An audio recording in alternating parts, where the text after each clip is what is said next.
Copa আমেরিকার সেমিফাইনালে কানাডার বিপক্ষে লড়বে আর্জেন্টিনা। ফাইনাল নিশ্চিত করার ম্যাচে মেটলাইফ স্টেডিয়ামে কানাডার বিপক্ষে আগামী 10 জুলাই বাংলাদেশ সময় ভোর 6টায় মাঠে নামবে তিনবারের বিশ্ব চ্যাম্পিয়নরা।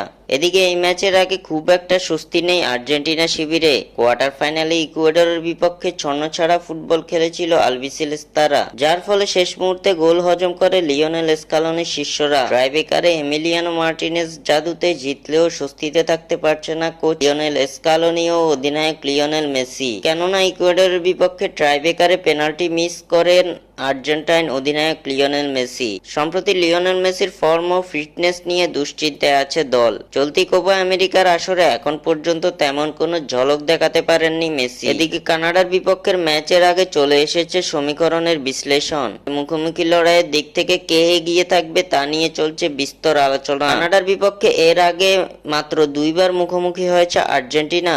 সর্বপ্রথম 2010 সালে কানাডার বিপক্ষে খেলা আলবিসেলেস্তারা। আন্তর্জাতিক প্রীতি ম্যাচে সেবার কানাডাকে 5-0 গোলে উড়িয়ে দিয়েছিল আকাশী নীলের দল। 14 বছর পর এবার কোপা আমেরিকার আসরে দ্বিতীয় দেখা হয় আর্জেন্টিনা কানাডা। চলতি কোপা আমেরিকার আসরে একই গ্রুপে পড়েছিল আর্জেন্টিনা ও কানাডা। 2024 কোপা আমেরিকার উদ্বোধনী ম্যাচে মুখোমুখি হয়েছিল আর্জেন্টিনা বনাম কানাডা। সেই ম্যাচে কানাডাকে 2-0 গোলে পরাজিত করেছিল আলবিসেলেস্তারা।